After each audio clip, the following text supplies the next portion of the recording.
Hey guys, it's the 24th of February 2024, and this is Travels with Dottie on a little e-bike trip.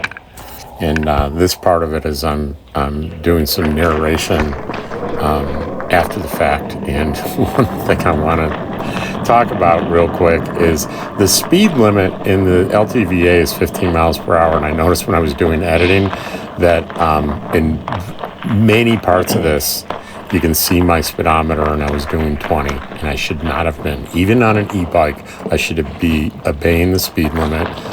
Shame on me for doing that, but I can't undo it and I'm not going to hide it. I should obey the speed limit. That's all there is to it. I hope you enjoy the video and the little bit of a tour. This trip is going to give you a little more upfront and personal look at the Laposa South LTVA. I'm taking my shortcut that I take to when I take my black and gray water tote to be emptied at the Blue Boy station, and that's a mini dump station only for people that have 35 gallon and less tanks to dump out of a tote. And I'll also be showing you the main dump station where people take their regular rigs. And here, this is what's known as a wash. See the dip here with vegetation on either side? It's a natural conduit for water to go through when it rains. And there are washes all over the desert, and some are more difficult to go through than others. Here's an example of a really tiny one, just a little bump, but you can tell by the vegetation. And here we are at the Blue Boy dump station, and there's someone here dumping his tanks.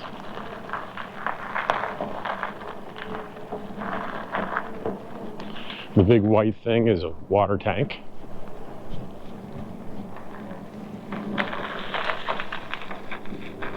And there's the sign.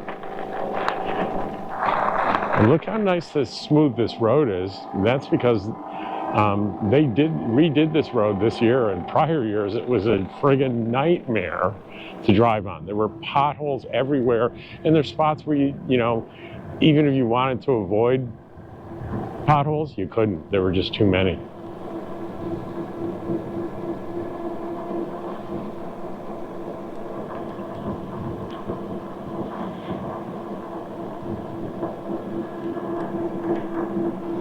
Definitely a reduced number of rigs here, but still quite a few by the main road.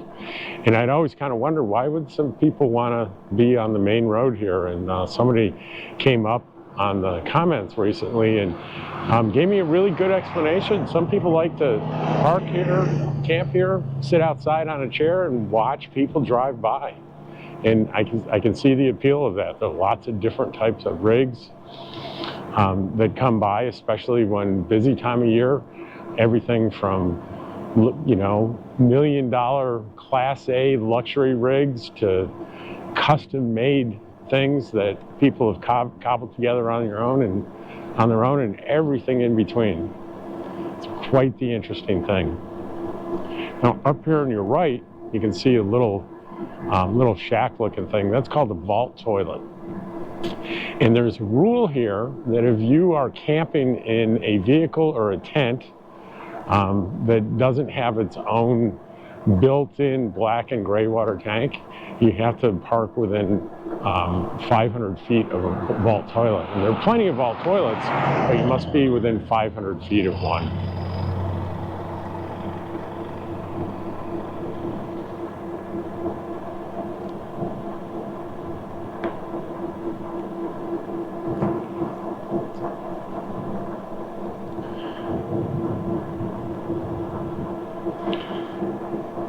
A lot of people, you know, surround their encampment with rocks, and some do this more elaborately than others. And we're going to go by one right here that is well known for being pretty elaborate. And take a look at this. Those are big rocks. And he is here all season, every year I've been here.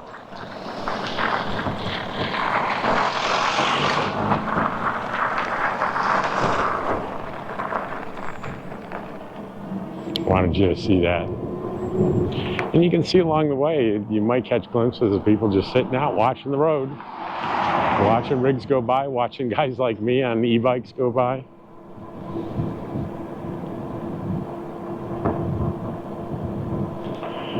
So the main services are up here.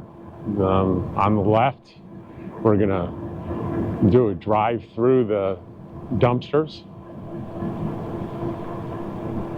There are 4 big of these big blue dumpsters here, and an odd thing that I do not understand that happens every year when I first get here in November, there are only 2 dumpsters here, and they're constantly overflowing and garbage all over the ground and stuff. And it isn't until like December that they finally every year put in the 3rd and the 4th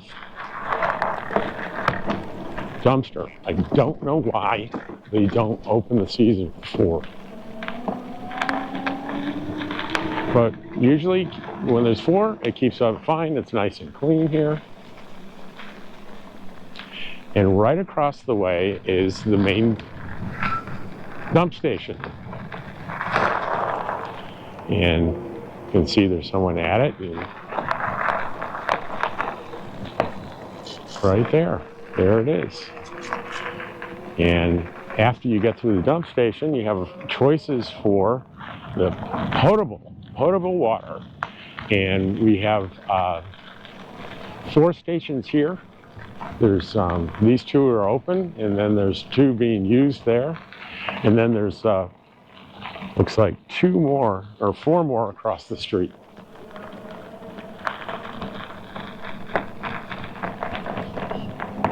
Oh, that is sealed. A lot of people with trailers and pickup trucks will have water storage that they can put in the bed of their truck so they don't have to move their trailer out of camp to supply themselves with water.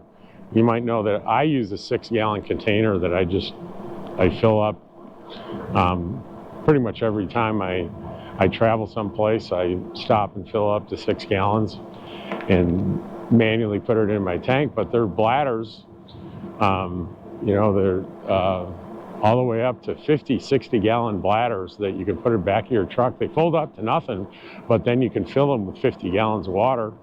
Get yourself a little 12-volt pump, and you can pump that water into your tank.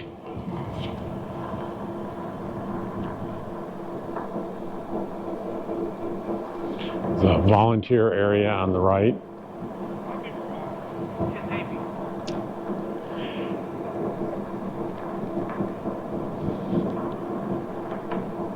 Up here is the kind of famous, the camping area that's unofficial, but it's people know about it, a lot about it. It's called the Lit Cactus. And I believe they're done having events here for the year. There used to be a sign right here in the corner that says the Lit Cactus. They've taken up that sign, I think. But they have the orange pile of rocks. And it's over here. It's a campfire that happens pretty much every Friday night during the season. A lot of people come, play music, have a good time. And it's very well attended, and they have events and potlucks and things like that.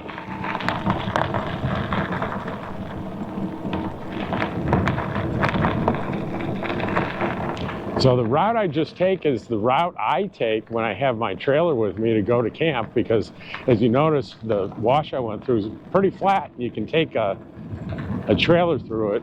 You might have noticed that the one I went through right outside of camp, the trailer wouldn't make it through there without causing serious problems. So sometimes to get where you're going here with your rig, you have to take the long way around and go through washes that are fairly level.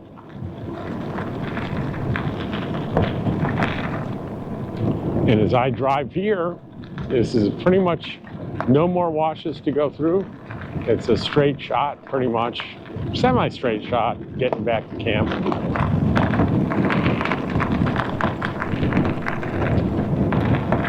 It really is significantly less rigs. You know, February is drawing to a close pretty soon. Today's Saturday. On Thursday, it will be the 29th of February, the end of February, and then March, people really start to leave because it starts getting hot in the desert. And if you're in the desert and you don't have air conditioning and it gets hot, it gets pretty damn uncomfortable. Someone in the comments asked, why isn't it that you can't stay year-round out there? Well, guess what? You can. It's $180 from September 15th through April 15th. And then if you want to stay from then 15th of April to September, it's just an additional $75. So you can stay here year-round. And there's a select few that do that because it is rough. It's a rough existence to be out here in the summer when the temperatures are 120 degrees.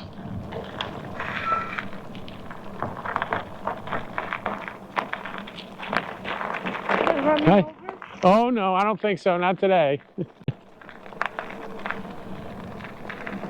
I don't know if you could hear her. She said, are you here to run me over? I said, not today.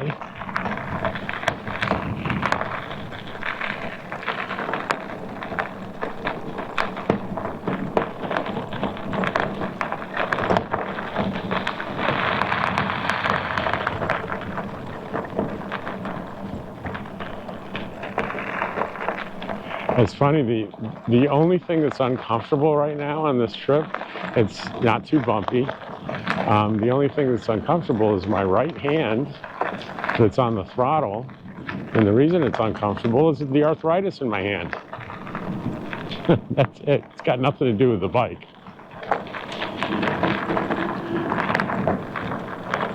So we're getting close. We made a big loop and we're almost back to camp. I go under the electrical line poles here and I count 3 of them on the left. And that tells me on the third one, I'm gonna make a right. This is the second one coming up on the left.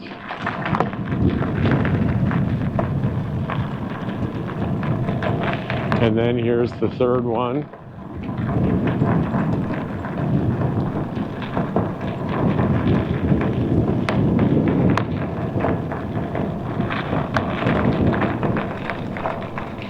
And here's the right-hand turn.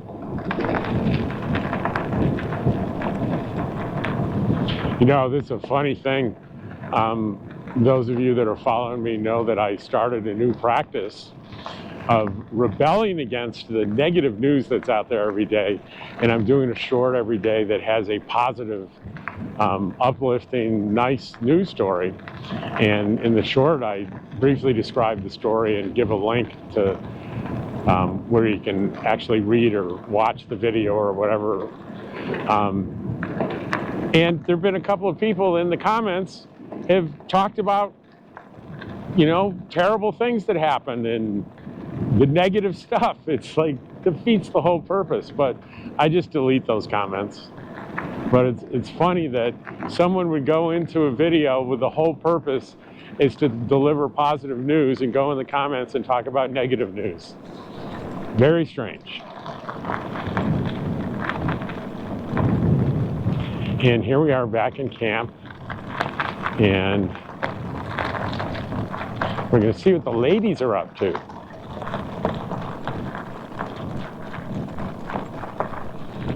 I don't see much activity.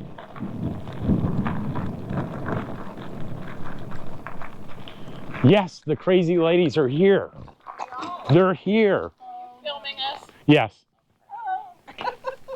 You bet I am. The viewers were saying, show me those crazy ladies that live by you. Hey, according to Facebook, to name test, I'm only 1% crazy. You're only 1% crazy? Yeah. I disagree with that. And my friends are the ones that I hang out with crazy people. Oh. Oh, so these Well, two that's true. are the other 99%? Yeah, yeah, I guess so. Count on it. Oops. And what percent crazy is this Gertie? Hi, Gertie. Gertie, are you going to growl at me for calling you crazy? Well, yeah. Gertie. Are you filming? Yeah. No, I mean, that's what she says. Oh, are you filming? Gertie, can I get your permission to put you on YouTube, please? At the ground, I think. Gertie. Gertie. Gertie, here. Say something. She'll probably snatch this out of my hand and eat it. Where's Daddy? Oh my gosh, I left Dottie in the desert somewhere. Oh, You did She'll not. figure out how to get I back. saw you running away with that bike over that way. Yeah, Dottie I was dragging her behind me and she couldn't keep up. She couldn't keep up. She couldn't keep Not up. like vacation. I don't know. Dottie knows how to move out. She would keep up better than I would. Yep, this is true. All right, guys, this is the end of the line for this video. I gave you the tour on the bike and I showed you the crazy ladies. What more could you ask for? That's true. That's true. And see you on the next video.